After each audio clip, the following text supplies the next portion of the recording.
Malam hari di kota Istanbul, Turki, ketika orang-orang kaya sibuk berpesta, ada seseorang yang bekerja memulung sampah-sampah di pinggiran kota.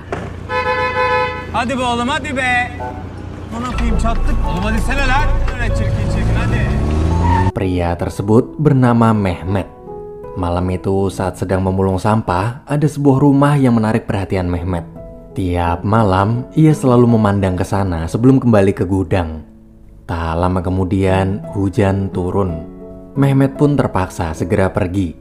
Sesampainya di gudang, adik Mehmet yang bernama Gonzi datang. Melihat sang kakak pergi seorang diri memulung sampah, Gonzi marah. Gonzi di situ mengatakan bahwa memulung sampah bukanlah tugas Mehmet karena dia adalah bos di sini. Selain itu, walaupun bukan adik kandung, namun Gonzi sangat mengkhawatirkan kesehatan kakaknya yang ternyata menderita gagal ginjal. Akibat terlalu memaksakan diri, kondisi badan Mehmet drop dan harus dilarikan ke rumah sakit. Ketika sampai di rumah sakit dalam kondisi parah, para petugas bukannya langsung menolong, namun justru hanya menyuruh mereka berdua mengambil nomor antrian terlebih dahulu untuk menunggu giliran. Berbeda dengan pelayanan yang Mehmet dapatkan barusan, tiba-tiba datang seorang ibu berpenampilan terlihat cukup kaya membawa anak. Para petugas di sana segera menolong. Di momen itu, Mehmet terus-menerus memandanginya. Ia merasa seperti tak asing dengan sosok ibu tersebut. Kemudian tibalah giliran Mehmet. Setelah diperiksa, Pak Dokter cuma mengatakan kalau sampai saat ini masih belum ada persediaan donor ginjal untuknya. Ternyata Mehmet ini sudah sering datang ke sana dan jawaban yang dia terima selalu sama, yaitu Mehmet disuruh sabar menunggu sampai donor ginjal tersedia. Pak Dokter lalu mencuci darahnya. Selesai cuci darah, paman mereka bernama Tahsin datang menjemput. Paman Tahsin ini adalah orang tua angkat yang telah membesarkan Mehmet dan Gonzi hingga dewasa.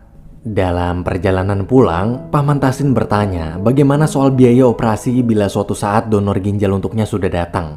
Mehmet menjawab bahwa dia punya uang tabungan. Memang jumlah tabungan itu sekarang masih belum cukup, tapi mungkin tinggal menabung sedikit lagi maka biaya operasi bakalan ketutup. Kemudian sepanjang perjalanan, mereka bertiga pun saling bercanda, tertawa, bernyanyi bersama di tengah derasnya hujan malam.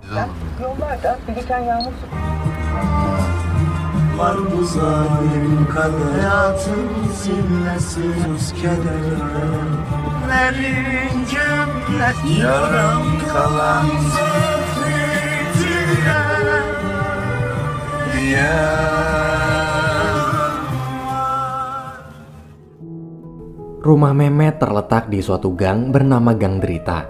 Lingkungan tempat dia dibesarkan penuh dengan prostitusi, pecandu narkoba, serta bocah-bocah jalanan yang suka menghirup lem.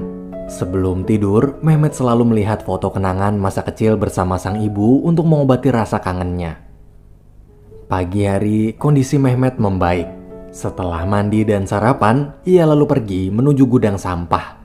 Sepanjang perjalanan, dia terlihat ceria sambil menyapa setiap orang yang ditemui. Memberi uang ke bocah-bocah yang pengen beli lem buat mabok, menyapa teman bencongnya, dan lain-lain.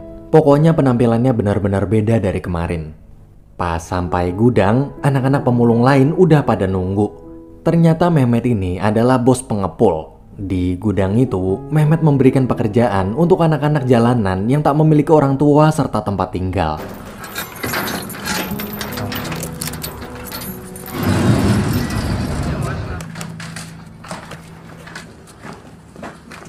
Ana be.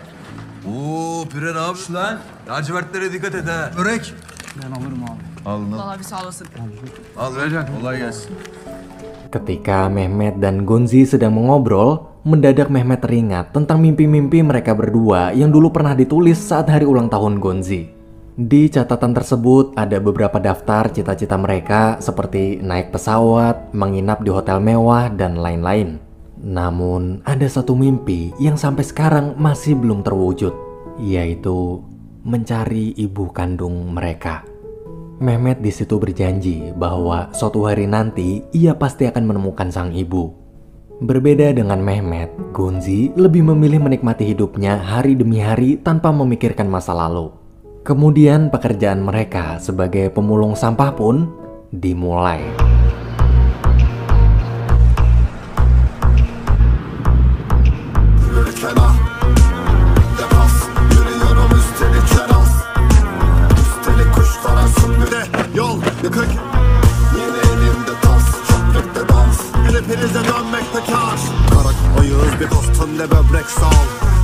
parçalayıp bir sönmekte var.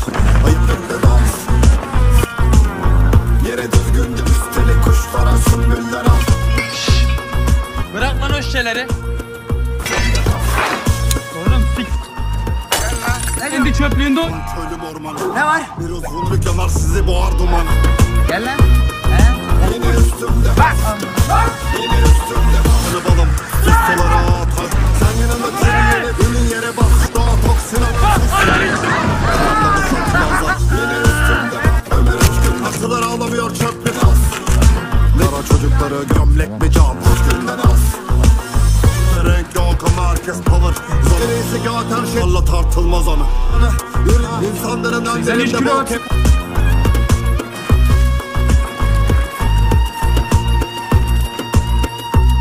Gelir altında kaldık. Yer kan harlı atık. Üstümüzde pay et.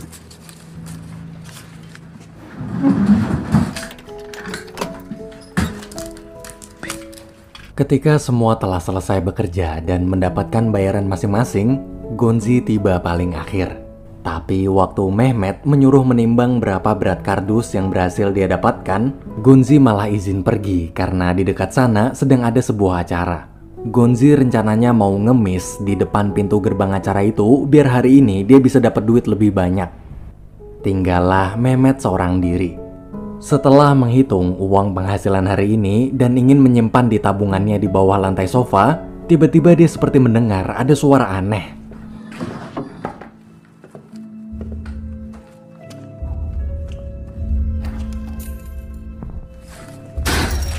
Amına kodumun faresi. Şşt. Çık lan oradan.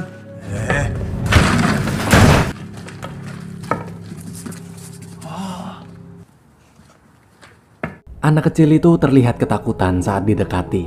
Mehmet mencoba perlahan-lahan menanyakan siapa nama serta di mana rumahnya, tapi dia tetap tak bicara sepatah kata pun. Hingga akhirnya waktu Mehmet menawari makan, tuh bocah dengan sigap langsung duduk di bangku seakan sudah berhari-hari tak makan. Namun karena tak juga mau bicara, Mehmet terpaksa mengancam akan memberitahu polisi. Barulah si bocah memberitahu bahwa namanya adalah Ali. Ali bercerita kalau ibu kandungnya sendirilah yang telah membuangnya ke dalam karung sampah. Mehmet lalu melihat di sekujur tubuh Ali ada banyak sekali luka memar seperti habis dipukuli. Ketika Mehmet bertanya siapa yang telah melakukan semua itu, Ali menjawab bahwa ia dipukuli oleh ayah tirinya. Mehmet kemudian membawa Ali ke rumah. Setelah tertidur, Mehmet memanggil Gonzi. Ia memberitahu tentang anak dari dalam karung sampah milik Gonzi. Melihat Ali, Gonzi sangat terkejut. Ia tak tahu kenapa bisa ada bocah di dalam karungnya. Gonzi menyarankan agar melapor ke polisi, tapi Mehmet menolak. Ia memutuskan merawatnya sendiri dan meminta Gonzi agar tak memberitahu masalah Ali pada Paman Tahsin. Gonzi terpaksa berjanji tak memberitahu siapa-siapa lalu segera pergi. Esok hari, Mehmet mencarikan baju, celana dalam, serta kebutuhan lain untuk Ali. Saat sedang menunggu, di dalam toko baju itu, Mehmet kebetulan bertemu dengan ibu yang dia lihat bersama anaknya waktu di rumah sakit kemarin. Namun terlihat ada luka memar di wajahnya. Mehmet pun bertanya bagaimana keadaan si anak sekarang. Mendengar pertanyaan tersebut, ibu itu mendadak ketakutan dan langsung pergi dari sana. Beberapa waktu kemudian, mereka semua mandi bersama di pemandian umum khas Turki. Ketika sedang memandikan Ali, Mehmet merasa kasihan melihat luka-luka memar di sekujur tubuh anak tersebut. Di sisi lain, Gonzi terlihat menikmati pemandian bersama anak-anak lain. Di momen itu, ada salah satu anak yang bertanya tentang apa maksud tato di pinggang Gonzi. Gonzi pun memberitahu kalau tato itu adalah gambar kedua orang tuanya. Walaupun sejak lahir ia tak pernah tahu bagaimana wajah mereka, tapi dia tetap bermimpi suatu hari nanti bisa bertemu mereka. Kemudian Gonzi dan semua anak-anak di sana bersenang-senang sambil bernyanyi bersama. Selesai mandi, Mehmet, Ali, serta Gonzi makan siang di sebuah kedai burger. Karena Ali tak tahu kapan tanggal lahirnya, maka Mehmet berencana mengadakan pesta ulang tahun untuk Ali nanti malam. Ia lalu mengajak Ali ke toko kue. Di sana, Mehmet bertanya Ali suka kue apa. Ali pun menjawab bahwa dia suka kue coklat. Waktu bertemu si penjaga toko, ternyata mereka berdua sudah akrab karena Mehmet sering membeli kue di sana untuk merayakan pesta ulang tahun anak-anak jalanan lain yang tak punya orang tua dan tak tahu kapan tanggal lahir mereka. Di dapur, Mehmet bertanya pada si penjaga toko apakah ada kue bekas yang belum kadaluarsa agar harganya lebih murah. Tapi saat Mehmet sedang memilih kue, mendadak dia mendengar suara teriakan Ali. Ali! Bir kadın beni kaçırmaya çalıştı. Gel bakayım. Kimmiş o? Göster! Korkma ben buradayım, tamam? Korkma. Tamam hadi gidiyoruz. Abi çok güzel bıraktın. Abi 2 dakika çöpe git. Böyle siker. Hadi bakalım. Ketika malam tiba, pesta ulang tahun Ali pun dimulai. Semua anak bergembira menari bersama mengiringi musik. Di situ Gonzi terlihat murung gara-gara kejadian tadi siang. Ia mulai memikirkan kondisi sang kakak yang terlalu menyayangi Ali. Lalu tibalah waktunya tiup lilin. Setelah lilin dinyalakan, Mehmet menyuruh Ali berdoa terlebih dahulu. Namun saat ditiup, Ali gagal memadamkan lilin-lilin tersebut hingga membuat semua orang tertawa. Mehmet pun mengajak Ali meniup bersama. Selesai acara, Mehmet dan Ali duduk berdua memandangi perkotaan. Di momen itu, Ali memberitahu doanya sebelum meniup lilin tadi. Doa Ali adalah dia ingin sekali menabung, memiliki banyak uang, kemudian membawa ibunya pergi. Keesokan harinya, Mehmet mengajak pergi ke pantai dan mengajari Ali bagaimana cara berenang.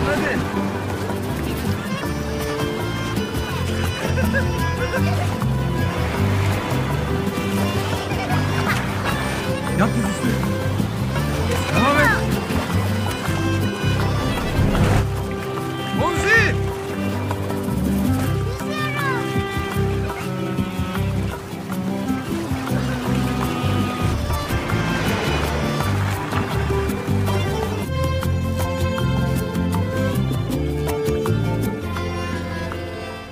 Malam hari setelah menidurkan Ali, Mehmet ke gudang untuk membuatkan Ali gerobak agar dia bisa ikut memulung dan mengumpulkan uang sendiri. Tapi mendadak Paman Tahsin datang. Mereka berdua lalu duduk berbincang sambil minum teh bersama. Paman Tahsin datang ke sana ingin membahas soal Ali. Mehmet di situ kecewa pasti Gonzi yang telah mengadu pada Paman Tahsin. Mehmet pun hanya menjawab bahwa dia sementara akan merawat Ali sampai siap bertemu dengan ibunya. Mehmet yakin pasti ibu kandung Ali akan merasa senang bila bisa bertemu dengan Ali lagi. Bagi Mehmet, semua orang tua pasti mencintai anaknya. Mendengar jawaban itu, Paman Tahsin langsung meledak. Ia berusaha menyadarkan Mehmet kalau memang semua orang tua pasti mencintai anak mereka, lalu kemana orang tua Mehmet? Kemana orang tua Gonzi, serta kemana orang tua anak-anak jalanan lainnya? Paman Tahsin mencoba menyadarkan Mehmet agar dia bisa lebih menerima kenyataan. Kenyataan bahwa tak semua orang tua itu baik. Mendengar nasihat tersebut, Mehmet hanya bisa merenung terdiam. Keesokan paginya, di depan rumah, Mehmet memanggil-manggil Ali keluar. Tapi nggak tahu kenapa para anak jalanan di situ mentertawakannya. Kemudian ketika Ali keluar, ternyata di sana terlihat sudah ada 2 gerobak sampah. Ia semalaman membuatkan gerobak itu agar Ali bisa mencari uang bersama Mehmet dan agar Ali bisa mengumpulkan uang sendiri untuk menyelamatkan ibunya dari ayah tiri yang jahat. Sebelum mulai memulung, Mehmet mengajak Ali balapan gerobak. Sayıyorum. 1, başla! Bırak yamacıma çömel. Üstün başın yara berek, suretimiz benzer. Çekici böyle bastıracağız. Yanlara diz. Zıpla! İyice bastırıp Kiminin babası fotoğraf, babası padişah. Sorunu çözersen kime gider uzak? Ne yapıyorsun? Yüzümü feride geri, geri düğümde geri, geri. Ben dağıttım senle, ver beni, sen erittin beynimi. Gel anlaşalım senle mi?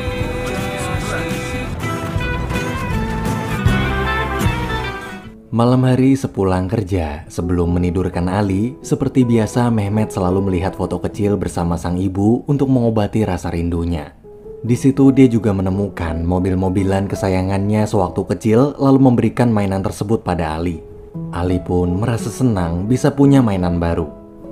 Setelah Ali tidur, Mehmet pergi ke gudang. Di luar, ia melihat para anak jalanan lagi pada mabok abis ngisep lem. Mehmet berkata pada mereka agar menjauhi dan jangan pernah mempengaruhi Ali. Di gudang saat sedang bekerja, tiba-tiba penyakit ginjalnya kambuh. Beruntung dia tertolong karena masih punya stok obat-obatan. Akibat rasa sakit yang terasa begitu perih, Mehmet pun memutuskan pulang ke rumah. Tapi di perjalanan, dia melihat para anak jalanan tadi sedang berkumpul di depan rumahnya. Ternyata selama Mehmet pergi tadi, mereka semua telah membuat Ali mabuk lem. Ne oluyor lan? Ali? Ali? Ali? Ali mi içtin sen? Ali? Ali? Telefon. Gonca hemen bana gel lan çabuk. Ali. Beruntung malam itu kondisi Ali tak terlalu parah. Ia tadi menghirup lem akibat terhasut para anak jalanan. Mereka mengatakan kalau saat mabuk, Ali pasti bisa bertemu dengan ibunya. Karena rasa rindu yang teramat dalam, Ali pun terhasut. Esok hari, Mehmet mengajak Ali pulang ke rumah. Awalnya Ali menolak karena masih takut dengan ayah tirinya. Tapi setelah berusaha meyakinkan bahwa dia akan membantu menyelamatkan sang ibu, akhirnya Ali mau. Setelah mereka berdua berjalan cukup lama mencari alamat, Ali mendadak terdiam memandangi sebuah apartemen. Tak lama kemudian dari bangunan tersebut keluar seorang pria berkemeja rapih. Ali langsung ketakutan dan bersembunyi di belakang Mehmet. Ternyata dia adalah ayah tiri Ali yang selama ini selalu memukulinya.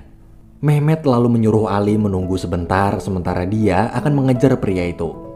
Namun sayang di tengah jalan ia kehilangan jejak. Saat kembali Mehmet terkejut melihat Ali menangis ketakutan di dalam karung. Di wajahnya juga ada luka memar seperti habis dipukul orang. Mehmet menyangka kalau para pemulung wilayah situlah yang telah memukul Ali akibat memulung di wilayah mereka. Emosi Mehmet pun memuncak. Sen mi vurdun lan? Kim vurdu lan çocuğa? Sana diyorum lan.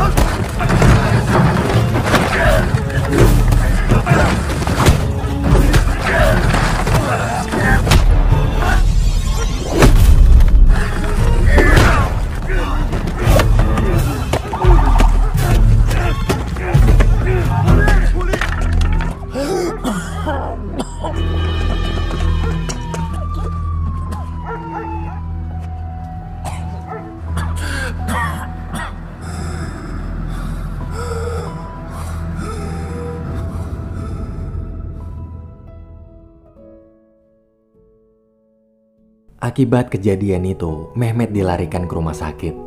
Di sana Mbak Suster mengatakan kalau Mehmet hampir aja mati jika polisi telat menyelamatkannya. Waktu terbaring yang ada di pikiran Mehmet hanyalah Ali, dan Ali. Ia terus menanyakan Ali pada suster, namun suster tersebut menjelaskan bahwa tak ada anak bernama Ali. Mehmet pasti pusing karena setengah darah di tubuhnya sekarang sedang berada di mesin cuci darah. Bahkan ketika Mehmet bertanya pada Gonzi bagaimana keadaan Ali, Gonzi hanya menjawab kalau Ali tak ada dimanapun. Mendengar itu, Mehmet panik. Sen ne yapıyorsun? Bırak. Çıkmam lazım lan bırak. Lan manyak mısın lan? Bırak lan. Bırak Gonzi. Bırak lan. Bırak. Lan bırak. Bırak. Öldüreceğim kendini. Bırak lan burayı.